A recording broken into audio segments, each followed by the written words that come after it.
malheureusement arrive en route vers Ngo, fait un accident. Et ce monsieur a perdu sa femme et ses 3 enfants. Bon, nous ne voulons pas chaque fois que nous revenons vers les mêmes choses. Non, nous encourageons le gouvernement qui pose déjà les premiers pas. En ce qui concerne la réforme de la loi électorale, mais madame, je me permets de vous dire que moi qui vous parle sur technicien, ça fait plus de 10 ans sur la CENI. Mais cette loi a toujours été vue. Ce qui fait que hier, quand la même opposition a réclamé le bulletin unique, le gouvernement va accepter de l'alliance. Hier, dans les bureaux de vote, il n'y avait que le représentant de l'État. Mais aujourd'hui, vous avez dans un bureau de vote, vous avez le président du bureau de vote, qui est le représentant de l'administration, mais les assesseurs sont repartis. Majorité, opposition, centre et société civile. Ça montre déjà que nous évoluons. C'est vrai, toute œuvre humaine n'est pas du tout parfaite. Ce que nous devons retenir, c'est la constance d'aller vers. Maintenant, en ce qui concerne les désœuvrements malheureux, vous avez parlé de la mort de nos 2 chefs d'État. Ça fait mal, c'est quand même pas bien pour un pays. En une année, vous perdez 2 grands leaders de ce charisme, c'est difficile. Mais ce que nous pouvons dire aux générations futures, ou bien ceux qui sont nés après 2000, c'est pour dire que ces 2 grands hommes d'État sont arrivés au pouvoir de manière différente. M. Yombi Opango arrive suite à la mort de Mariam Gwabi. En ce temps-là, nous étions encore des pionniers, on disait que le pouvoir au bout du fusil. Et M. Pascal Lissouba arrive au pouvoir à travers les urnes, et là le langage avait changé, on va dire le pouvoir dans l'urne. Mais c'est quand même une année triste pour le Congo. Je crois que arrivera peut-être un jour que vous allez organiser des émissions, vous les journalistes, une tribune, où nous allons peut-être, comme on a dû le faire tout à l'heure, parce que le moment encore à l'émotion, le moment encore à la tristesse, nous sommes des Bantous, nous le pleurons d'abord, le moment de bilan peut-être viendra. Monsieur Mwengele. Nous devons travailler, et c'est ça le travail que fait même la majorité. Les gens pensent que la majorité souvent ferme les yeux sur ce que son pouvoir fait. La meilleure preuve vient des premières universités de la majorité que nous avions tenues. Je crois que les critiques, pour ceux qui peuvent des fois avoir une oreille fine, peuvent dire, mais en fait, on dirait que c'est l'opposition qui est en train de parler. Parce que nous voulons conserver le pouvoir, nous voulons le maintenir. Mais il faut écouter également ce qui vient des populations. Parce que nous avons besoin d'elles pour conquérir et reconquérir le pouvoir. Je nous invite, tous les acteurs politiques, de ne pas faire des élections un moment d'apeurer la population, de la rassurer. Et c'est en cela que nous ferons le progrès dans l'unité, le travail pour que nous allions vers le progrès.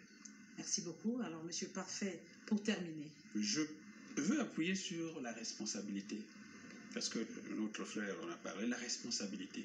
Oui. Parce que lorsqu'on est en politique, c'est-à-dire qu'on a décidé de l'être. Ce n'est pas même pas ton père et ta mère qui te demandent de faire la politique. Tu as décidé, tu penses que tu as les aptitudes et tu fais la politique. Donc tu te mets au devant de la scène, tu es leader. Et je veux mettre le doigt parce que le geste de l'opposition à l'Assemblée, ça fait tressaillir toute la classe politique parce que c'est ça, on a déjà vécu ce genre de choses, on sait comment ça commence, on ne sait jamais comment ça se termine. La responsabilité, c'est de faire confiance au gouvernement qui est en train de travailler. On parle de la gouvernance électorale. Si on regarde juste dans le rétroviseur quelques années après, on saura qu'en 2009, il y a eu un dialogue, qu'en 2011, il y a eu un dialogue, 2009 Brazzaville, 2011 Evo, 2013 Dolisie, 15 Sibiti et 17 Ouessou. Mais qu'est-ce que les gens sont allés faire? Ce n'était pas la promenade de santé, c'était le débat sur l'organisation du pays. Mais comme ça, tous, unanimement, on a recensé, je pense bien, 24 recommandations. Et à ce jour, dites-moi, il y a eu 21 recommandations qui ont été assouvies, qui ont été pourvues, exécutées par qui? Mais par le gouvernement de la République. La responsabilité. Il reste quoi?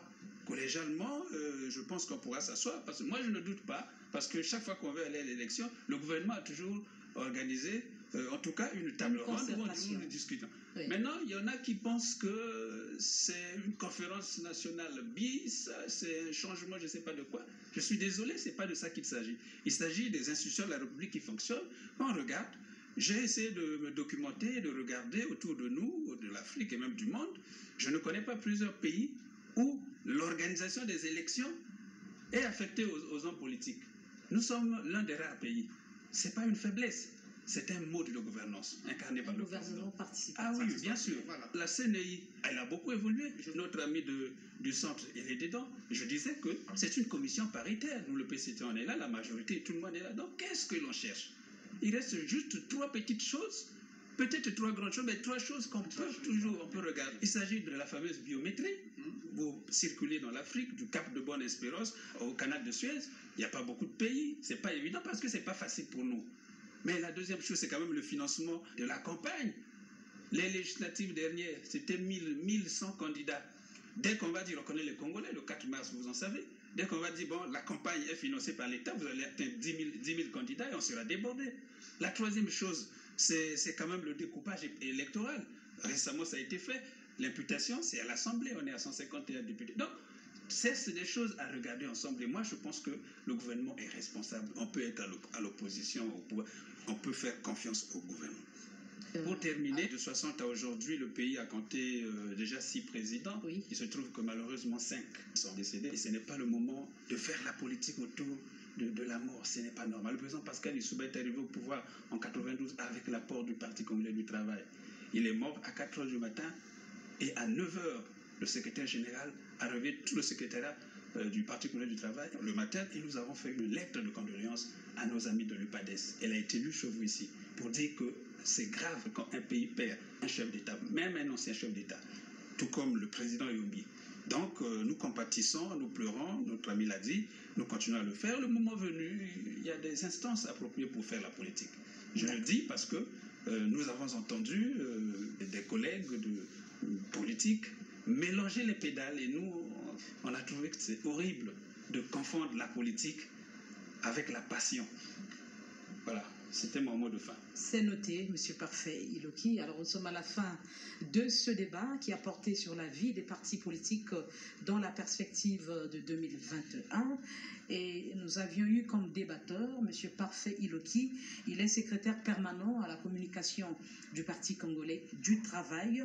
Monsieur Eugène Stanislas Mwengele, il est vice-président du RDPS, le Rassemblement pour la démocratie et le progrès social. Monsieur Jean Junel Otungu, il est chargé de la communication au niveau de la coordination des partis du centre. Et nous étions avec monsieur Christ Antoine Walembo, il est coordonnateur général par intérim de la Convention des partis républicains, en sigle la COPAR.